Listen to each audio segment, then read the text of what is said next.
Hello everyone and welcome back to another impressions video to close out I guess the Mario month, if you will. March is, I guess Mario month due to the Marchio or, March 10 celebration.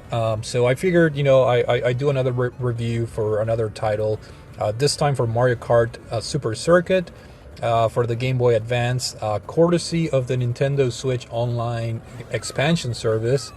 And finally, Game Boy Advance games were added to the service, and I finally pulled the trigger and upgraded my membership to to the expansion one in order to be able to play GBA games and as well as Nintendo 64 and other titles that I was just waiting to get more value out of the out of the cost of the membership, and here we are with Mario Kart Super Circuit for the GBA, a game that even though I own a Game Boy Advance back in the day, I never owned this title. I just borrow it from friends and so forth.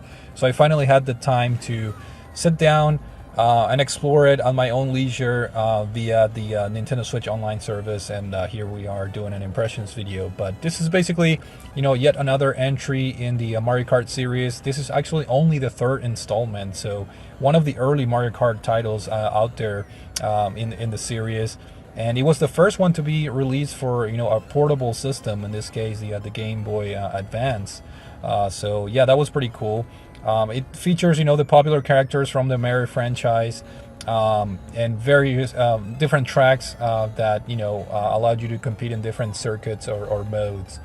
So what I found interesting about this particular game, Super Circuit, is that in my opinion, it's a mix between the first two installments. Super Mario Kart for the Super Nintendo and Mario Kart 64 for the N64. So I found a good mix of components from both games in this game, such as, for example, the gameplay leans towards Super Mario Kart.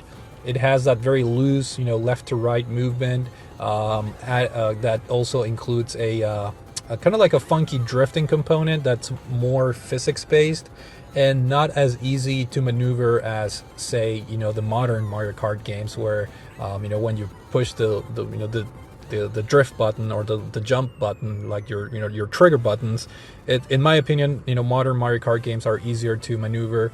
This one has that Super Mario Kart mechanic where it's a little bit hard to judge, and you really have to be on top of your anticipating the turns and so forth. So I'm not the greatest at that particular mechanic, even though I love Super Mario Kart for the Super Nintendo. It's one of my favorite childhood games of all time. So I'm not the greatest when it comes to playing using that physics, but that's how this game plays out for the most part. In terms of the similarities, also the tracks are very similar to the Super Nintendo ones. Some tracks are very heavily inspired by the Super Nintendo tracks, and in fact, the SNES tracks can be unlocked. It's my understanding, by doing certain things. Now, I only beat the game in 100cc each different cup, including the last one that you unlocked, the special one. But in order to unlock the SNES circuits, you do have to do a couple of different things, such as getting a gold trophy, which I did. But you also have to go back and get 100 coins, and then you can start unlocking some of the SNES tracks. So I haven't done that yet, but I'm curious. I'll probably give it a shot and see if I can unlock some of the SNES tracks just to compare them to the original. But I found the regular tracks for Super Circuit do have a lot of similarities to the Super Nintendo one, so that's another component that was borrowed from the SNES game. And now, as far as the Nintendo 64 components, for example, you see things such as Wario being a selectable character, which he made his appearance on Mario Kart 64. So Wario is back here as a selectable driver, if you will.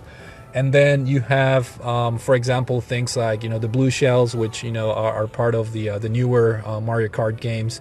So again, there's a combination which I thought was very interesting. The developers took out some of the components of Super Mario Kart and then Mario Kart 64 to keep things fresh for this particular entry, which the gameplay basically allows up to up to 4 players, I think, to compete against each other using the link cables and all that. So it has I believe 20 different tracks, the standard game, and then you have the unlockable ones. 10 are new to the series, and the other tracks, as I mentioned before, are kind of like updated versions of the previous games. As far as the Grand Prix modes, you have your classic, Mushroom Cup, Flower Cup, Star Cup, and so forth, and including, the Special Cup, which is unlocked. And then you also have things like Time Trial, Battle modes, which are add to the variety in terms of gameplay, which is always pretty cool. Graphics and sound, Mario Kart, has colorful graphics that are actually pretty impressive for being a handheld game. The graphics are very faithful to the previous 2 games, with updated sprite work for the character designs and also the track, the circuits and within the game. The sound design is based also on your typical Mario soundtrack and sound effects. So if you're familiar with the series, you're gonna be right at home with the soundtrack and the sound effects in this particular game. So this was a very well received game by both critics and fans of the series. Me personally, again, I didn't really own this game back in the day for whatever reason, but I did have a lot of fun playing this. I guess as an adult now, all these years later, I think the gameplay, even though you can consider the actual gameplay and physics of this particular game to be a little bit outdated, in the sense that they're very similar to the original Super Mario Kart, I think they're still fun to play around with. And as long as you're not playing 150cc, which I found to be very challenging, I think 100cc, the difficulty is fair enough, and allows you to kind of like play the game at a leisure pace, if you want to call it that. Some of the tracks are interesting. You got Peach Circuit, Shy Guy Beach were 2 that were very fun. There's another one called Cheese Land, which is in a cheese themed world, which I thought was very interesting. Then you have your typical you can't miss the Bowser Castle tracks, with a lot of twists and turns, fireballs and hot lava and all that. So a lot of variety in terms of the settings in the game. And of course, at the very end you have your Rainbow Road, which is a classic at this point for Mario Kart games. So that's also out there to play. This game has its own version of Rainbow Road, and it's a pretty challenging one, as always. So overall, yeah, I had a pretty good time. This is definitely not my favorite Mario Kart game in the series, but it's a very solid one and definitely worth a shot. Especially if you have the Nintendo Switch Online service, I think this is a good game to try out due to the easy pick up and play nature of the game. So with that being said, thank you guys for watching, and I will see you all later. Take it easy.